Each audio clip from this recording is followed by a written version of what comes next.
Hello बच्चों, welcome you all in my channel the easy science journey. हमने start कर दिया है chapter number 6 that is reproduction in animals. Okay, तो इस चैप्टर में हमने रिप्रोडक्शन की डेफिनेशन, साथ में उसकी इंपॉर्टेंस और मोड्स ऑफ रिप्रोडक्शन स्टडी कर लिए थे। आज का जो टॉपिक है that is sexual mode of reproduction. Okay, तो हम करेंगे study sexual mode of reproduction in human beings. ठीक है, तो जैसा कि आप सब बच्चों को पता है कि जो ये इस टाइप का मेथड है सेक्सुअल रिप्रोडक्शन, इसमें यूज होते हैं sex organs. Clear? Today we will study about male and female reproductive system in case of human beings. Then come to the first topic that is male reproductive system. जो human being में male reproductive system है उसके तीन parts हैं। Clear? First one is a pair of testis. Pair का मतलब है वो टू इन नंबर होंगे। ठीक है, अ पेयर ऑफ टेस्टिस, ठीक है, a pair of sperm ducts, two sperm ducts will be there and one penis. Clear? अब हर पार्ट का अपना अपना फंक्शन है। तो जो टेस्टिस है उनका फंक्शन है टू प्रोड्यूस स्पर्म्स। स्पर्म्स होते हैं बच्चों मेल गेमिट, जिसमें फादर की या जो मेल पेरेंट है उसके करेक्टर्स होंगे। क्लियर? सो टेस्टिस प्रोड्यूस स्पर्म्स, ठीक है। देन जो मेल डक्ट्स हैं जिनको स्पर्म डक्ट्स बोलते हैं, वो क्या करती है, उनका फंक्शन होता है to carry the sperms from testis into the penis. Penis तक लेके जाना किसको? स्पर्म्स को। कहाँ से? From testis. ठीक है, अब जो थर्ड पार्ट है दैट इज टेस्टिस, जो सिंगल इन नंबर है, उसका फंक्शन है to pass the urine, urine को पास करना, एंड इजैकुलेशन ऑफ स्पर्म्स, मतलब स्पर्म्स को मेल बॉडी से आउटसाइड रिमूव करना। क्लियर? तो तीनों पार्ट्स के आपको फंक्शन क्लियर हो गए। उसके बाद आ जाते हैं मेल गैमेट पे। ह्यूमन केस में जो मेल गैमेट है उसका नाम है स्पर्म, और स्पर्म का जो स्ट्रक्चर है इट इज गिवन हियर। ठीक है, स्पर्म जो है human sperm that is divided into three parts. तो थ्री पार्ट्स में डिवाइडेड है। फर्स्ट है उसका हेड पोर्शन, ठीक है, second is middle piece and third one is tail. तो जो हेड पोर्शन है बच्चों उसके फर्दर वो दो पार्ट्स में उसको डिवाइड करा हुआ है, और दो पार्ट उसके अंदर है। जो ये आपको पॉइंटेड सा दिख रहा है it is known as acrosome, and उसके बाद है न्यूक्लियस। न्यूक्लियस में सबको पता है कि इंफॉर्मेशन होती है अबाउट द मेल पेरेंट, और जो एक्रोसोम है उसमें क्या होते हैं, एंजाइम्स होते हैं जो किस में हेल्प करते हैं, at the time of fertilization. जब मेल गैमेट कंबाइन करता है फीमेल गैमेट के साथ, तो फीमेल जो गैमेट है उसकी वॉल, ठीक है, उसकी जो लेयर्स हैं उनको ब्रेक करने के लिए और उनके अंदर पेनिट्रेट करने के लिए जो एंजाइम्स हैं वो होते हैं एक्रोसोम में। ठीक है, उसके बाद है मिडल पीस। मिडल पीस में होता है mitochondria. Mitochondria is the power house of the cell, वो हमें एनर्जी देता है, तो वैसे ही वो स्पर्म्स को एनर्जी देता है मूवमेंट करने के लिए। ठीक है, और नेक्स्ट वन इज टेल। तो टेल जो है उसकी हेल्प से स्पर्म मूव करते हैं। Tail help the sperm to move. Okay, so इन चीजों से हमें क्या क्लियर हो गया, जो ह्यूमन गैमीट है, male gamete that is very small. ठीक है, पार्ट उसके थ्री हैं but very small. Okay, and it is motile. Motile मतलब वो मूव कर सकती है, एंड एक ही न्यूक्लियस है तो यूनिसेलुलर। ओके, सिंगल सेल वो है। ठीक है, so this is the human sperm. Clear? Then come to the next that is female reproductive system. Male के बाद हम स्टडी करेंगे फीमेल रिप्रोडक्टिव सिस्टम को। ठीक है, तो जो ह्यूमन फीमेल है उसके जो रिप्रोडक्टिव सिस्टम है उसके भी तीन मेन पार्ट्स हैं। First one is ovary.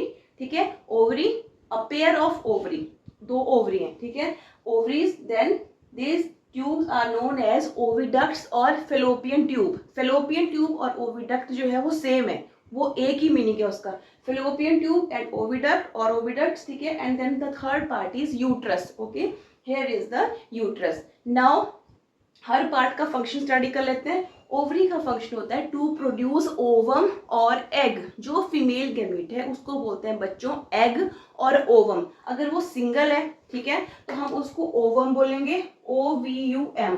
अगर बहुत सारे एग्स की बात हम कर रहे हैं तो उनको बोलते हैं ova. Ova is plural and ovum is singular. Clear हो गया? उसके बाद ओवरी ने प्रोड्यूस कर दिए क्या, एग्स और ओवम, ओवा। ठीक है, देन जो फिलोपियन ट्यूब है उनका काम क्या है, जो एग्स हैं उनको लेकर जाना कहाँ से, ओवरीज से यूट्रस में। ठीक है, और जो यूट्रस है it is a part where baby develop, जहाँ पे ह्यूमन बेबी की डेवलपमेंट होती है वो होती है यूट्रस में। ठीक है, नाउ एवरी मंथ, हर मंथ, ठीक है, one of the ovary, two ovaries है, पेयर ऑफ ओवरी है, तो one of the ovary produce egg in the fallopian tube. हर महीने जो ह्यूमन फीमेल है उसके अंदर एक एग बनता है by one of the ovary. ठीक है। अगर फर्टिलाइजेशन होती है, अगर बेबी की डेवलपमेंट होती है, देन वो एग जो है वो मेल गैमेट के साथ कंबाइन करता है और बेबी को बनाता है। अगर फर्टिलाइजेशन नहीं होती है तो वो जो एग है वो फेलोपियन ट्यूब से होता हुआ यूट्रस में जाता है और उसके बाद with the blood vessel that flows out of the body, और इस प्रोसेस को बोलते हैं मेंस्ट्रुअल साइकिल, जो पीरियड्स गर्ल्स में या फीमेल में आते हैं। ठीक हो गया, ये इतना बात क्लियर हो गई। उसके बाद जो नेक्स्ट है दैट इज वो स्टडी करेंगे हम ह्यूमन ओवम। जैसे हमने स्पर्म को स्टडी किया था वैसे this is the human ovum और फीमेल एग सेल, जिसके अंदर न्यूक्लियस है। Nucleus you all know contain the information about the female parent. अब ये फीमेल का है तो ये फीमेल के बारे में इंफॉर्मेशन इसमें होगी न्यूक्लियस में, it is the human ovum. Clear. और सबसे जो इंटरेस्टिंग बात है वो ये है कि जो ह्यूमन स्पर्म है that is the smallest cell of our body, वो हमारी बॉडी की सबसे छोटी कोशिका है, सबसे छोटी सेल है। और जो फीमेल एग है और ओवम है that is the largest cell of human body. सबसे बड़ी सेल हो गई ओवम और फीमेल गैमेट, एंड सबसे छोटी सेल कौन सी है, ह्यूमन स्पर्म और the male gamete. Clear? So this is all about the reproductive system, male and female in case of human beings.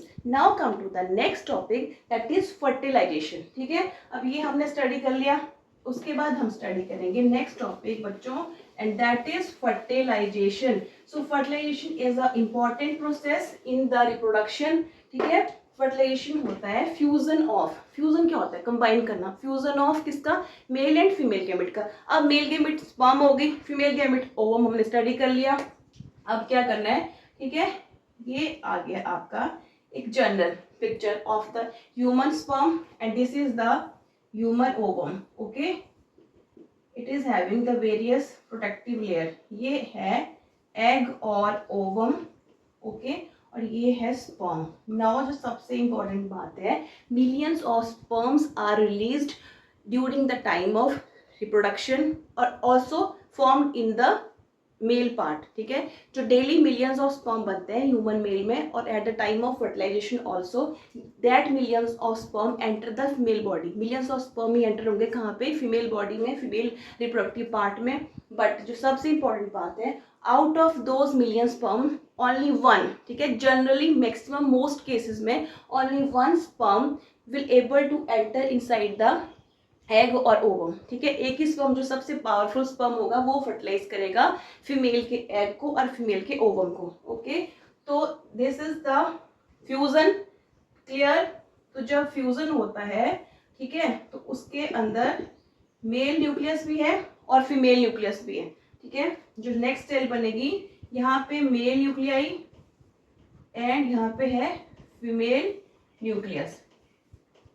Clear.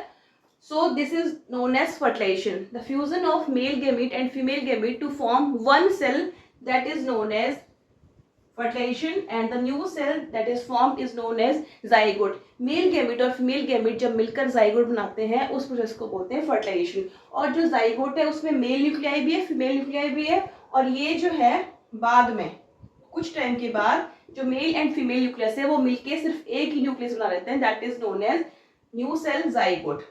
ठीक है, तो इतना क्लियर हो गया। This is the process of fertilization. कैसे डिफाइन करेंगे, the process in which male gamete combine with female gamete to form zygote is known as fertilization. Clear. अब जिन फीमेल के अंदर, जिन केसेस में fertilization takes place inside the female body, जहाँ पे फीमेल बॉडी के अंदर फर्टिलाइजेशन होती है उसको बोलते हैं internal fertilization. Okay, where fertilization takes place inside the female body is known as internal fertilization. ये फर्टिलाइजेशन के टाइप है। Clear, internal fertilization. ठीक है, जैसे एग्जांपल क्या हो गए, ह्यूमन में जस्ट अभी हमने स्टडी करा फीमेल रिप्रोडक्टिव सिस्टम के अंदर हो गई फर्टिलाइजेशन, तो human beings, cow, buffalo and dogs, these are the examples of animals जिसके अंदर होती है इंटरनल फर्टिलाइजेशन।